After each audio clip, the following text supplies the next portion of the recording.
It's not massive, but it's a start. Hello, good morning, welcome back to the Fish Locker out on the boat. Out on the boat with my best boy on a cracker of a morning.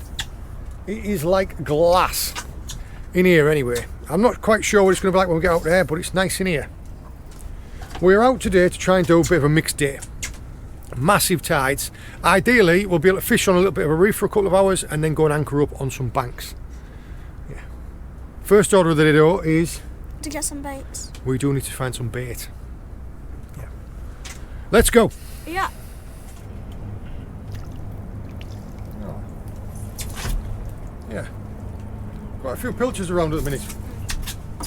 Right, bring them in. We're not after pilchards. Mackerel's better. Let's go and try and find some mackerel. Keep going then. Bring her up.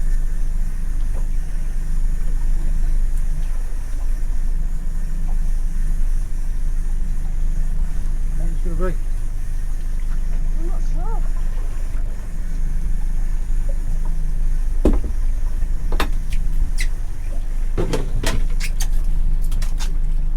Oh, cobra! Quick, bring it in.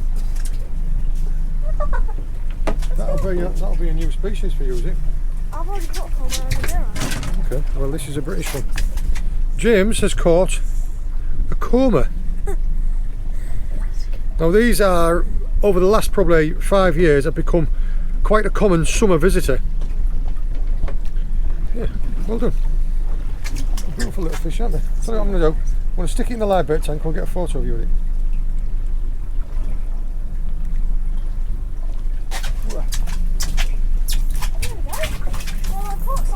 Yeah, you have caught something. A special something. Yeah. Oh, I've got something as well. Oh. Oh, this is quite heavy. It's in the net. This might be a squid.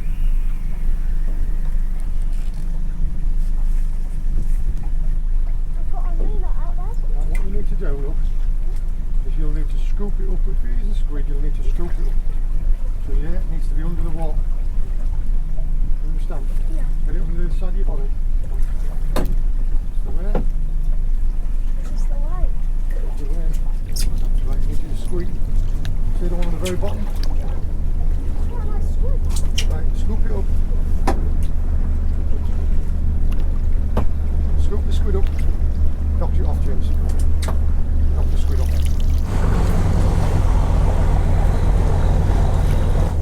Well, we did manage to catch some scad, so we have some bait. There was a squid on the bottom hook, but it's come off. That is a beautiful looking fish, James. Yeah. I'm going to drop it back now.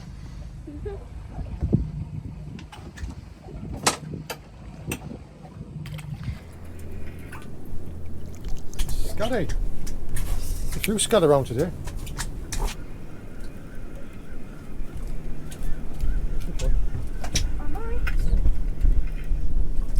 Oh, those are actually anchovies. Or something else different. I don't think James has got an anchovy on. See how they're different, look, see how big their mouths are. I'll get you the camera out and I'll show you in detail what the... How have you managed that? You weren't paying attention, were you? You were dragging right on the bottom. Come here, quick. We're getting into a load of slop. James has managed to catch some sea squirts and a shell. You need to pay attention because that's how you end up getting snagged because you're dragging on the bottom. Yeah, I will show you with the other camera those anchovies because yes, they have, as James have said, they've got a very distinct mouth. They're like a miniature basking shark. There's the three that we've caught today, 3 different species. That's a horse mackerel, that's a pilchard, and this little flappy guy is an anchovy. Right, you go back in that live bait tank real quick. Now these anchovies' mouths, don't know how well I'm going to be able to show you. There, look, that's how big their mouths are. Yes, they're exactly like a basking shark, aren't they?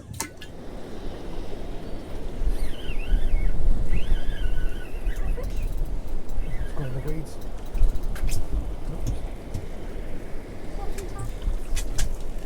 Part and parcel of fishing in the rough stuff is you're going to lose a bit of gear.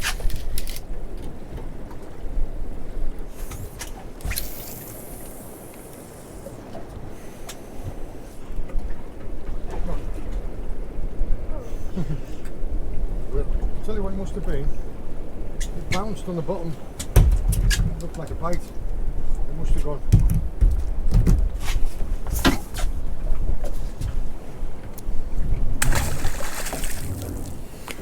Let's go and try somewhere else.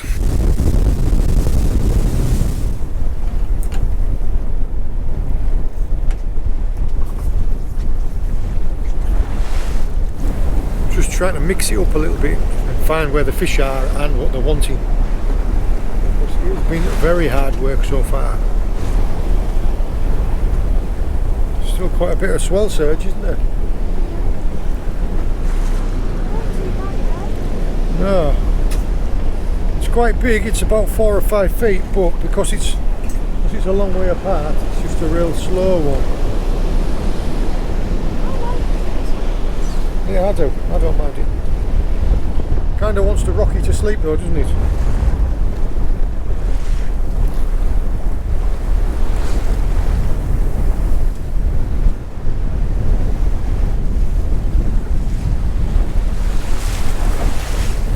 That was a proper one.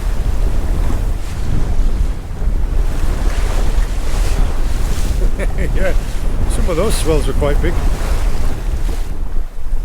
So far, James and I have tried quite a few different things. Nothing is really working. What I'm going to do now is I'm going to try and put the anchor down. Now we do have a bit of residual swell here, like I was suspecting. We've probably got about 5 to 6 feet, but it's quite a distance apart. Like for instance, we are in 27.2 metres of water. Now on top of this swell, we're in 29.4. So yeah, there's going to be a bit of rise and fall. We're onto an area of mixed ground. That's sand and broken bits of rock in between. I'm hoping just for some mixed species. Dogfish, conger eels, bullhuss, rays possibly, gurnards, whiting, pouting, anything we can catch. I'll rig all the anchor up, I'll show you, I'll yuck it over the side and then I'll show you the rigs as we start. James is actually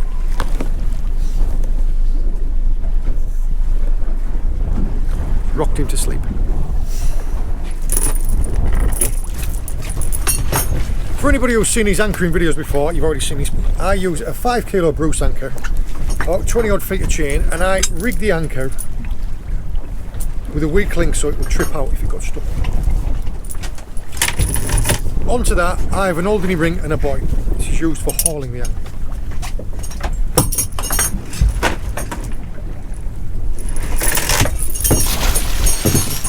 Look at that go, James.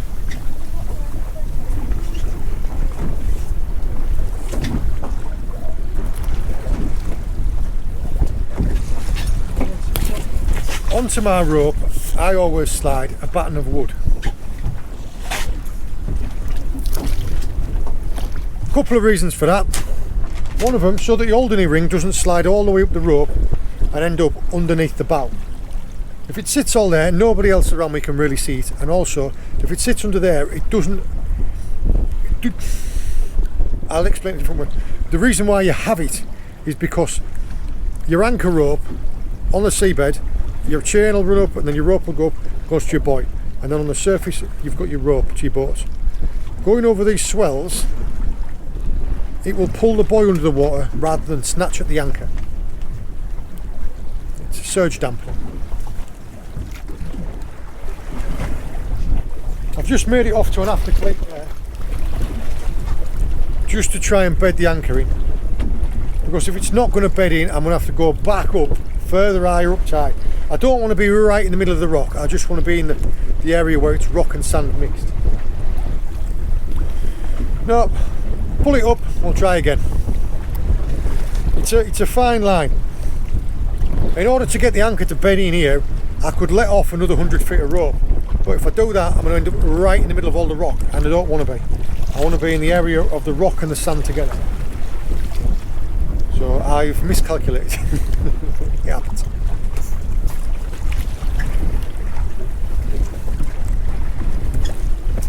You will get to see me hauling the anchor though. Right, are you all safe and sound and sat away?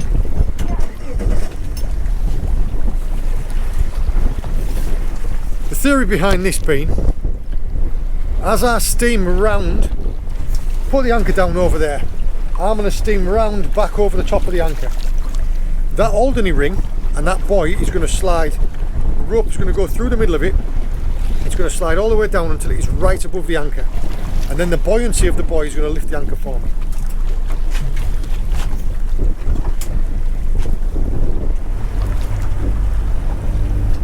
I'll steam up over the anchor now and you'll see the buoy slide down the rope.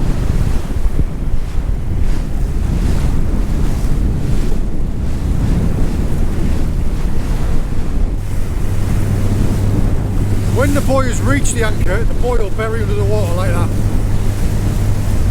Like now.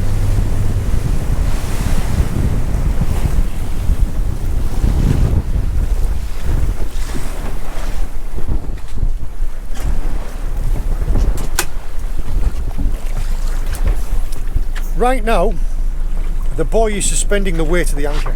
This is why it's important how much chain you use. You need to have more weight in chain than your weight in anchor. So when your chain has slid through your Alderney ring, it sits like a belly and holds the anchor up. If the anchor was heavier than the chain, it would just fall back out again. Right now I've got no weight to pull in, just slack rope.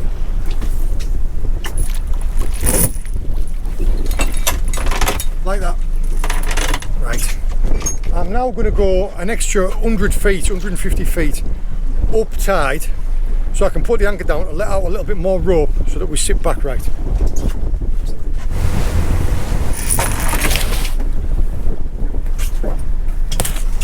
Hopefully that'll work now. So we're pulled tight now, the anchor's bedded in. I know that because we're not moving anywhere. I can put the rope over the top now, tie it off to the cleat and let it go here. Right, I've done all of this out the back of here just because I have loads of work space. If I had to shoot the anchor and haul it twice out the front of there, I'll bang my head twice, I'd skin my elbow and feet, be all sorts of sweatbands.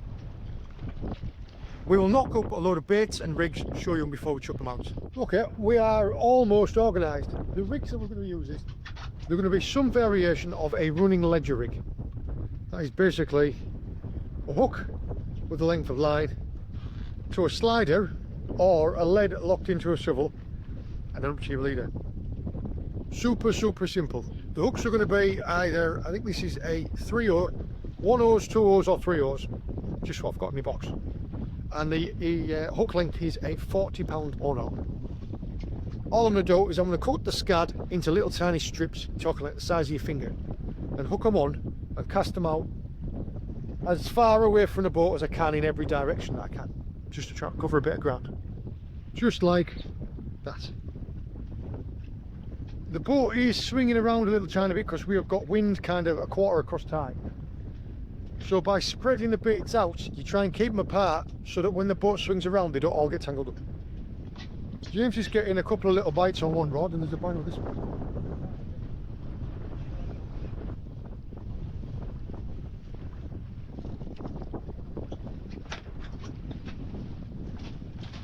The first one of these, and it's a scrappy one, you can see how much is strapping around.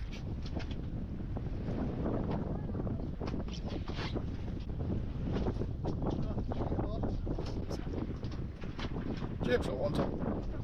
These are really scrappy today, they're all over the place. Now, they have very rough skin and they will try and scratch you with it. So the best thing you can do is get hold of it, get hold of its tail, get hold of its body in one hand like that. Like, ideally, the rod just wants to go straight over and start running line up. That would be a really good fish. That would be a smooth hound, it'd be a troll, it'd be a ray. Dogfish, you're just going to get like a...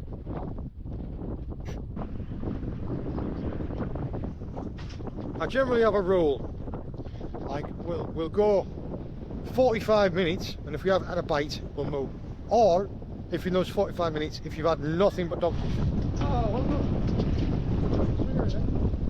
Jim has got a lovely little red gurnard. A little bit too small to keep. covered in spikes, but lovely looking. We're getting those doggies dispatched, put them aside.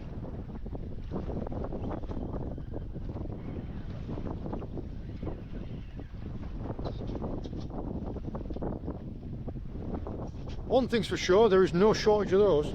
Fishing 3 or 4 rods like this with all the same rigs and all the same bait, for example, if you've got 3 of the rods that are getting dogfish on constantly and one of them just isn't moving, that usually means that there's a dogfish on it and it's just sat there, or a spider crab. Like that rod there, I've had 3 dogfish on those 2. I've just put the 4th one out. This 3rd rod here just hasn't moved. So all I've done there is I've just picked it up and I've just less into it, and yeah, there's weight on the end. So yeah, if all your other rods are going and one isn't, it either means there's no bait on it or there's a fish on it and it's sat and not doing it.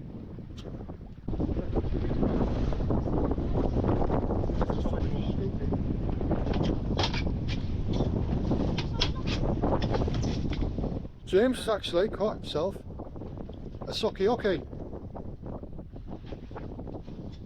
Do you know what the rule is though? The first octopus you catch, you have to wear it on your head. I'll do it now, yeah.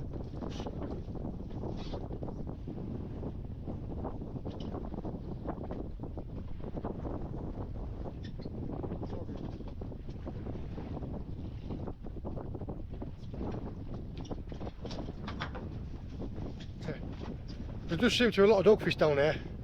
But one thing is for sure, because we're keeping them for bait, it's not the same one.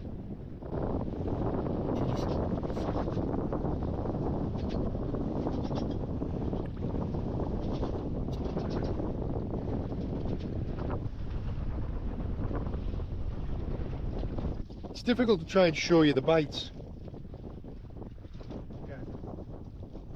See?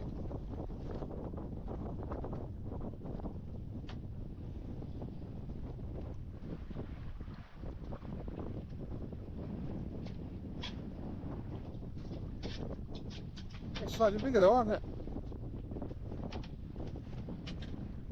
We've got about an hour of the tide going in this direction, then we're going to have slack and it's going to start going the other way. We might sit it out when we get to slack water, we might sit and have a bite to eat, because generally the bites are going to drop off on us.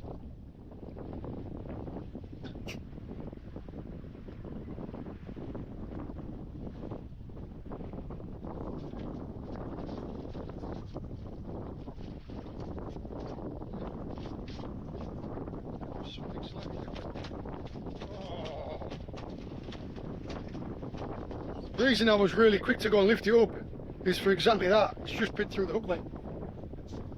Bullows is like a big angry dogfish. They have got some teeth in them. They're not going to bite your arm off. But they do bite through lighter mono. That is a light mono. If I was fishing for bullows, I'd be using like 80 to 100.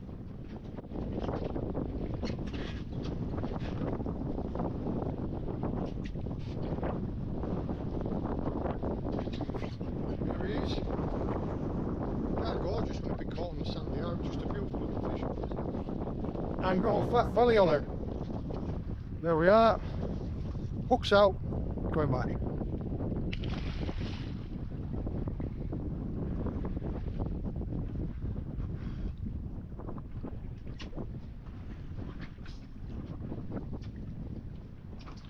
A bite on this one too.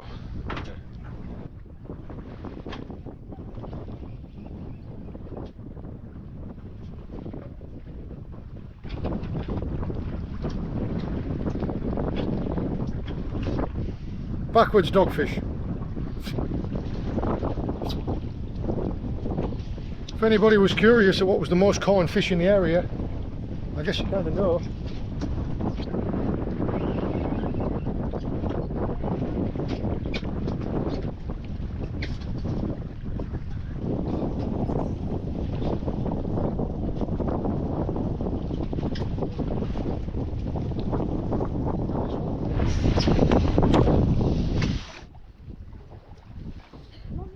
Oh yeah, it is. It looks like a good noddy fish. Literally, James is in amongst his sandwich. I'm in amongst the tuna pasta. You look like you're up for a scrap here, James. Could be a conger eel, could be a pullus. Could be. Doesn't look like it's fighting like a ray.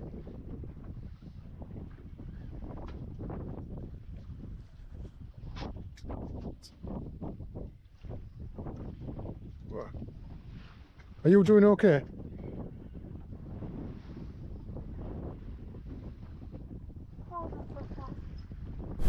Still haven't seen it yet. Well, don't stop. Oh, don't stop now. I'm going to start giving it slack. It's going to end up dropping the hook. They're like little forks along the way. Ah, nice pullus. Right. Guide the rod round. Right. Now walk back, walk forward. Lift it up, lift it up, lift it up.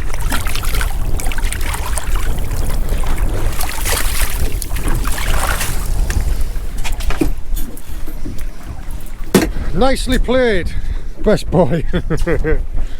Yeah, a nice pullus on a light rod in strong tide. Well done. Well done, James. Right, you just toss it straight over the side now. Yep. And away he goes, after he's just spat up. This is what, he's just been sick and spat up a whole mackerel. Oh, look. All over the deck. I bet it's got its mackerel. Just by how oily and the shape of it, look. All over me, all over the deck, all over James's boots. And that seagull, that dirty, horrible seagull just ate that. Right, we need to get this cleaned up.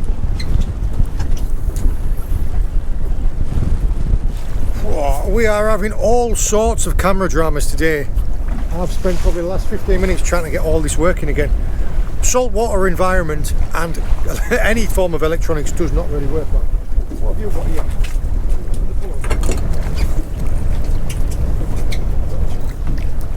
Whoa, right. Bad enough for this. Bad enough for dogfish.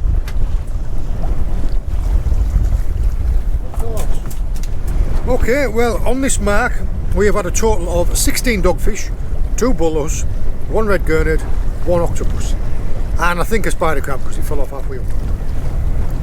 None of that is really the target species. We wanted a ray. We have kept some of the dogfish because we're going to use those in the crab pots. As you can see, there is absolutely no shortage of dogfish anywhere around the UK. So yeah, they're not the best bait for the lobster pots. Like they take 2 or 3 days. They only really start fishing well when they start going rotten, and it takes 2 or 3 days for that to happen. But yeah, it's free bait. It's good bait to get them baited with. We'll get this anchor pulled up, and then we will reassess the situation, and then figure out what we're going to do. Same as you saw me do before. I'm not going to talk you through it again. I'm just going to do it.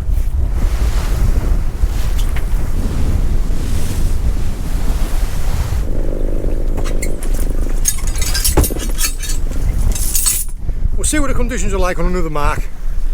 If that's alright, we'll fish there. If not, all we'll do is we'll go and try and catch some squid.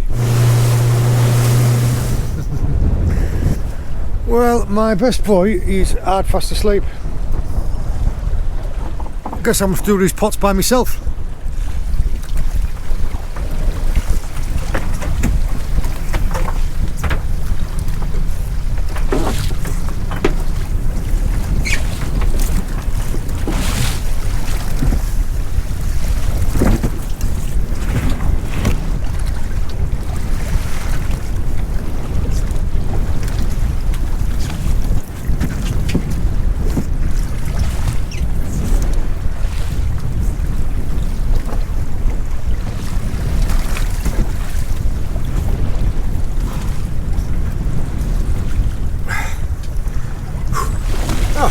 See me now. Yeah. Shot these pots away 4 days ago. Yeah, it's a completely different area. To be honest, there's not an awful lot of places that I can get to work at this time of year, because I try and stay out of the way of the commercials. That dogfish is actually hatched out of there now. That's an empty purse. I might as well leave the cable tie on there because there's nought in it but a bit of kelp. In this one, completely empty.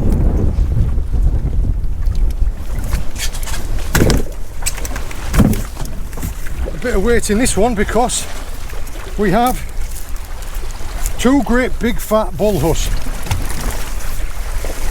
There's one,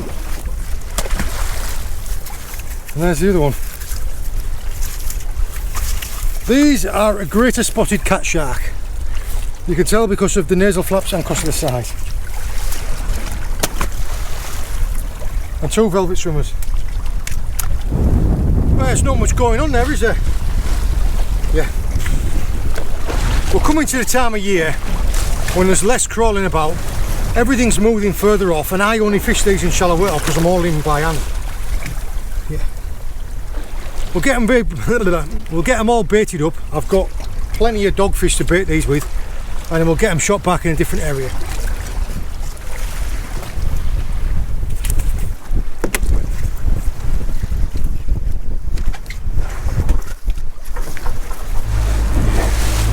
Let's move them somewhere else.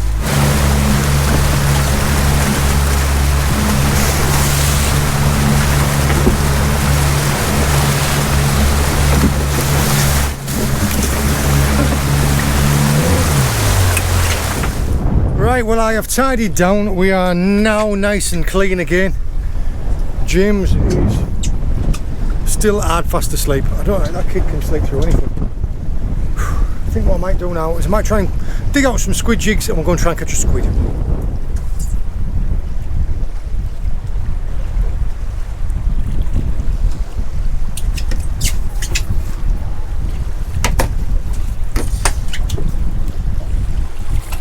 Squid in the net.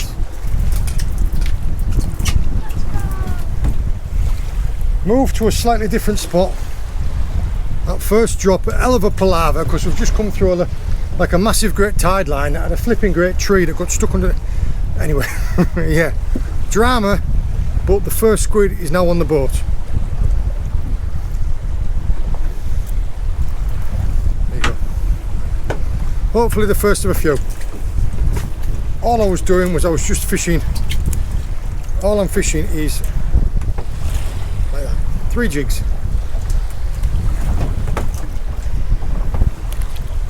And they're down on the bottom. You need a net. You need like a good net to scoop them out with because they're always fully hooked on. These jigs that we use have just got backward facing spikes on. Also, your net can't have too big a holes in. Otherwise they slip straight through the holes in the net. And the worst thing you can do is scoop one up and bring it straight in the boat because it just squirts ink everywhere. So pick them up in the net, hold them over the side of the boat, let them squirt the ink, then bring them aboard.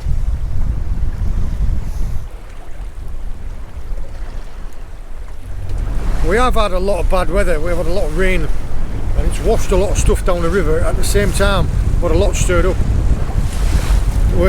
Unfortunately we're in some form of a tide line now. The area where we're fishing, where we're finding these squid, I've just lost another 2 there. He's full of weed and bits and pieces. And yeah, the snag that I had before was like a great big branch. It was just under the water. I just heard and felt like a bit of a knock on the bottom of the boat.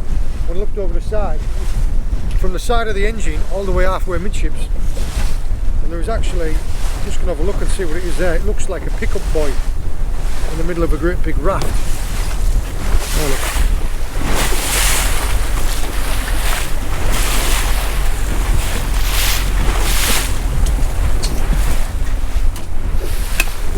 There it is.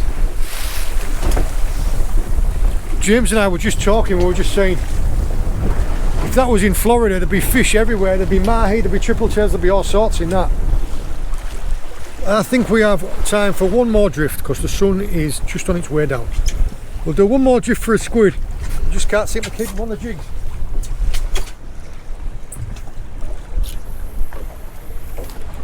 Good man.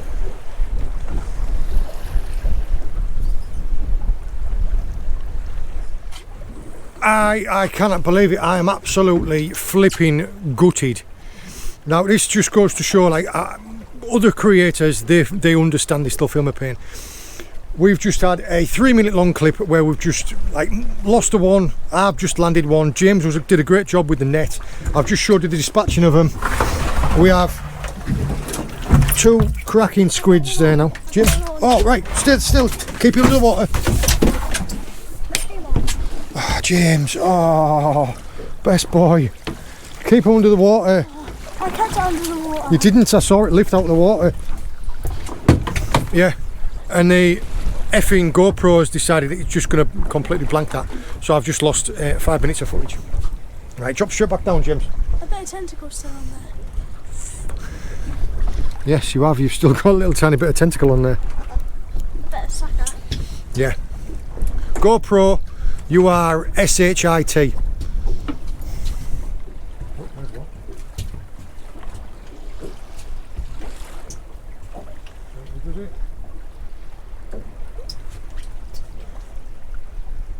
There was a big, I might have had 2 on and one's come off. I don't know yet.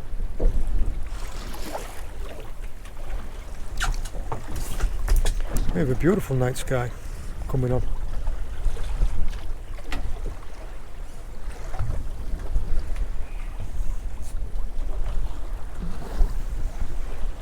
I must have lost 5. Landed 2, lost 5. Just cannot keep them on the jigs. I want one more to be able to show you what footage I've just lost. Just one squid, that'll do me. Oh, yeah. Yeah, got one.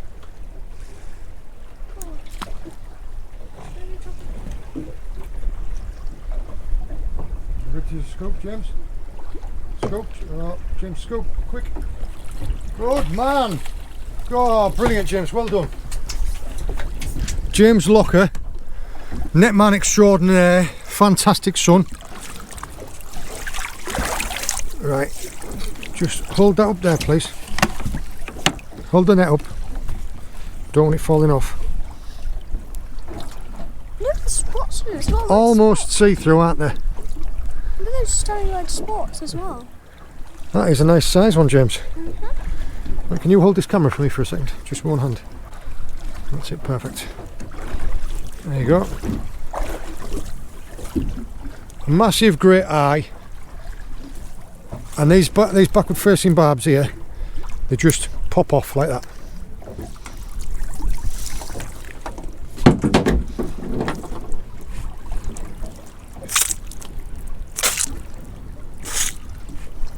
And colours. Thank goodness for that. Right, James, you want to come here? I'm going to try and show you really quickly, see if we've got enough light to do it. Yes, those colours in there are cracking, aren't they? So can I dispatch it? I'm going to show you really quickly dispatching of the squid, and James is going to do this one. Right, 1 second. I've laid him out on this towel so it doesn't slide around. But yeah, you see here, right at the back of the eyes, where the body ends, just there, you've just got to give it a real hard judo chop like that. So 1 second, James. And what's going to happen is the colour will completely change. Go on, James. See how it all went white? Good job. Yeah, it's just like that. Calamari for tea tonight, son. And also, when you rub its finger on its back, the colour changes to like a brown. Yeah. I think that last bat was a little bit too hard. It's popped its ink sac. But yes, we now have 3 squids and an octopus. And the sun's gone down. Good job. Well, we have about 15 minutes of daylight left. This has been a difficult old day, but that's what you get at this time of year. Sloppy day as well, as it turned out. Yeah. Rocked James straight to sleep. James has about an hour's sleep on the boat. Fished at anchor for a load of doggies. Yeah, not much going on the jigs, and then struggled with the squid, and we had lots of camera problems. So hopefully I have got rid of all of our bad luck today, and our next session is going to be an absolute blinder. Yeah. I hope you enjoyed joining us. I hope you found it interesting. All the very best. See you later. See you later. If you enjoyed this video, make sure to check out the Fish Locker YouTube channel, where we have hundreds of videos from our adventures just like this one. We upload new videos every Sunday evening, so don't forget to click subscribe, and we'll see you on the next one. Let's go.